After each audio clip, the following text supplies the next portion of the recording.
Boy reveals dad's secret, teacher takes him to ER. After it seemed like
what could she really do anyway? Nancy didn't want to have to get involved in Camden's personal life. She felt it wasn't her right. But with all her experience helping children over the years, she had to try and help Camden. She knew scenarios like this can get worse over time. Camden was very upset when he told Nancy what was wrong. He was too young to understand why things were happening to his dad. In Camden's eyes, Nancy was the world. He felt like the only person capable of helping him would be her. She gave him her word that everything that she could do, she would do. Even if it meant her taking the fall, the first thing Nancy had to do was decide. Nancy had a hunch, but she had to be absolutely sure going forward. It was one of the hardest decisions she ever had to make. She was determined to give Camden the life he so deserved. But nobody could have ever suspected that she would go this far, least of all Camden's father. As soon as school was out, Nancy rushed to the nearest hospital to fill out the required paperwork. Then she made an appointment for psychological counseling. It was required that she was sure of her mental state going forward. She knew what she was about to embark on wouldn't be easy. After a string of tests, Nancy finally got the results. Her psychological evaluation looked good. Her mind was sound enough to do what she needed to do, and her body was strong enough to handle what was coming her way.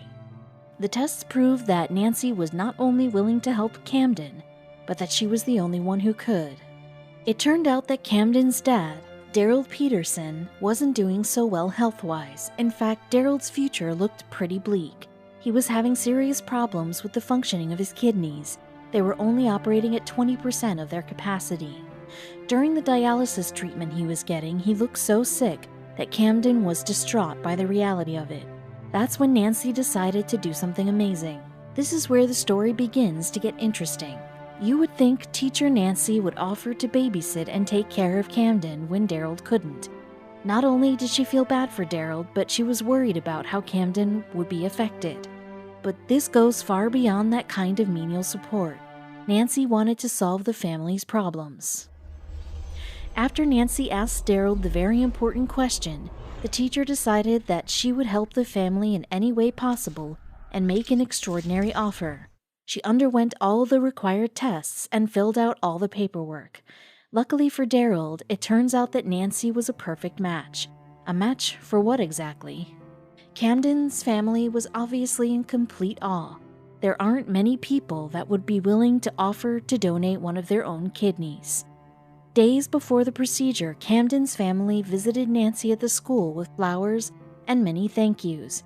I had friends and family come forward who wanted to donate, but these didn't work out for medical reasons or other reasons, Daryl said later. Then Miss Nancy approached me. After numerous interviews with local news stations who all praised Nancy for her selflessness, the big moment had finally arrived. She said her goodbyes and drove to the hospital to complete the procedure.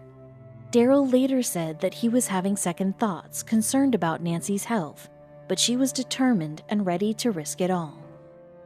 Iowa's best transplant surgeons Alan Reed, MD, Zoe Stewart Lewis, MD, PhD, and Daniel Katz, MD, assured Nancy's fans that she was in the best hands.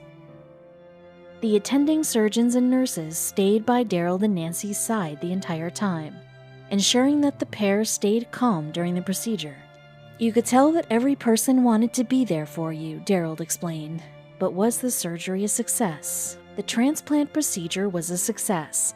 The family, overwhelmed by Nancy's generosity, were waiting for her as soon as she came to. They rushed in to hug and kiss her and promise that they will always be a second family to her and support her however they could.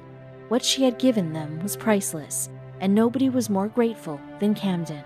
Of course, Camden was ecstatic. Seeing his dad healthy and energetic again after such a long illness made his heart fill with joy. Simply unable to hide his happiness, he thanked his teacher Nancy and made her a promise. He'd be the best student she'll ever have. But there were still a few more things that the family had to do. After the successful procedure, Daryl and Nancy decided to take action. They wanted to raise awareness about the importance of organ donation and tried to call attention to the University of Iowa Transplant Center team. Soon the media got wind of Nancy's act of generosity and were happy to help her with her new cause. But Nancy remains humble. I had a coworker who years ago had donated a kidney to someone in her church, Nancy said in an interview.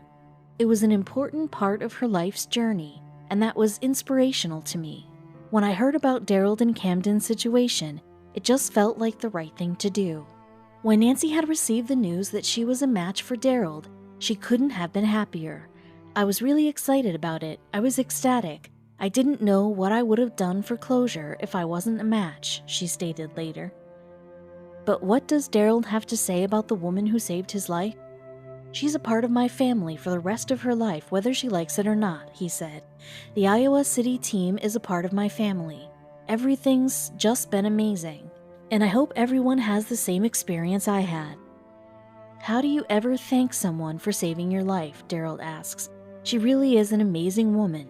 Nancy went above and beyond as a teacher and a human being when she decided to help Camden's dad. Teachers are always prepared for unusual situations. Our next teacher is no exception. When Mrs. Neighbors checked her student's backpack one morning, nothing could have prepared her for what she found inside, nor the reaction of her students. It was only after morning work that Mrs. Neighbors finally remembered her duty and went along her way to search student backpacks and book bags. She found the usual things: books, pencils, and the occasional snack that was supposed to be in her lunchbox. All was normal until one girl looked nervous. Bag checks are becoming increasingly necessary as we march on through the year. From benign distractions like cell phones and fidget toys, with obvious exceptions, to malicious products that do harm on the inside and outside of the student body, teachers and security must be on high alert. But surely the younger kids get a pass? Unfortunately, elementary school students are now subjected to the same laws as the older students. They can never be too young to be assumed a criminal. This attitude has sparked outrage in many a teacher-parent sphere, and parents wonder, will this accusation cause my kids to lose their innocence? While the question of innocence may not be a question lawmakers and security guards can answer, one thing is for certain: Sometimes it is necessary. Though most kids bringing banned items may not be doing it out of a want to harm their classmates, hurt them they certainly can, through allergies, sharp objects, or simple clumsy fingers. Just like every other school, student safety is a top priority for Jefferson Elementary School in Jefferson County, Georgia. As a result, students of all grades get their bags checked by the teachers after the morning announcements. Most teachers don't expect to find more than a gaming system, but today was different for Mrs. Neighbors. Mrs. Bobby Neighbor teaches second grade at the Jefferson Elementary School. Though young, she trusts that the kids know what and what not to bring to school that day, and generally doesn't sweat over checking student bags for a little extra safety. Generally, the kids don't either, until that day when she noticed something unusual. That morning, the kids had been excited. The morning announcements had mentioned an upcoming book fair, and no matter how old a kid is, book fairs are one of the most exciting events of the year. Ask anyone in a public school, they'll tell you.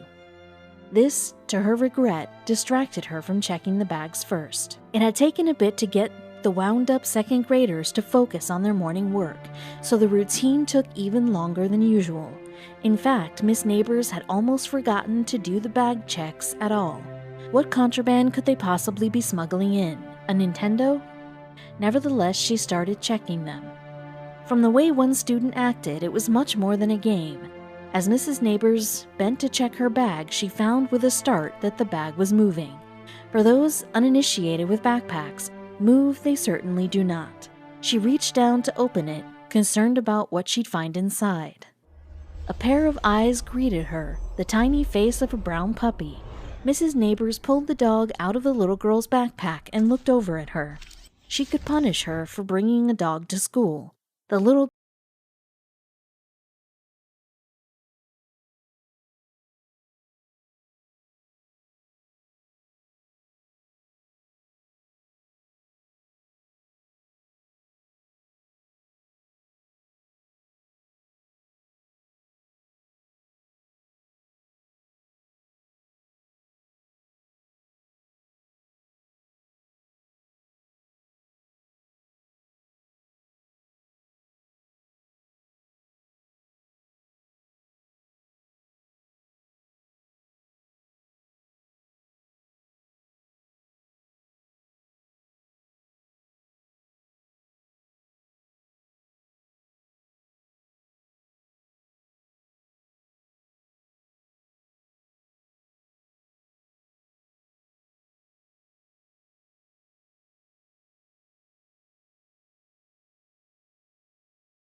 students that didn't really like school always ended up loving the time they spent with her.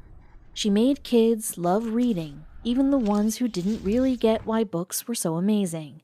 But it came at a cost. Even from her home computer, Hume would enthusiastically read through whatever book was on the docket that week. She loved seeing the joy and awe in students' eyes as she pictured the story unfolding in their minds. But Hume was so focused on herself, she started to neglect her own health.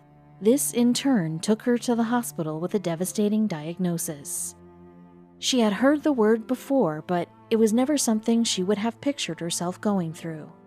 As the doctor pointed at her x-rays and blood work, her mind wasn't on the idea of her hair falling out or what the treatments would do to her body.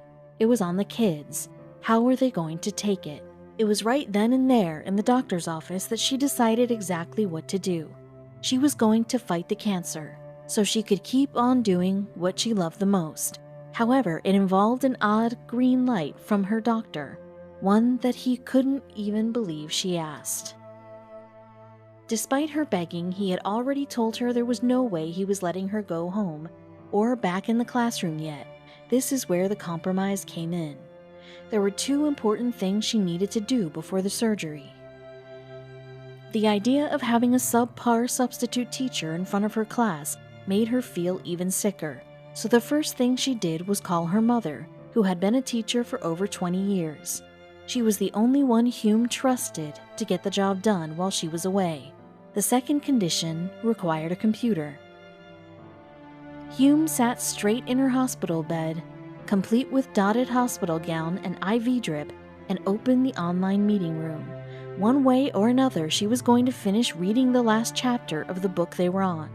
She beamed a bright smile as the online classroom went from 0 to full in seconds. It didn't matter that she wasn't in her normal makeup or vibrant school clothes. The only thing she wanted was to assure her precious kids that she was going to be okay.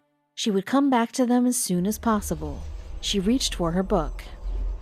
It was clear that Hume had been born to teach. She flipped through the pages and read the story with lots of entertaining body language and different voices for every single character. She knew without a doubt their smiles would help her through the coming trials.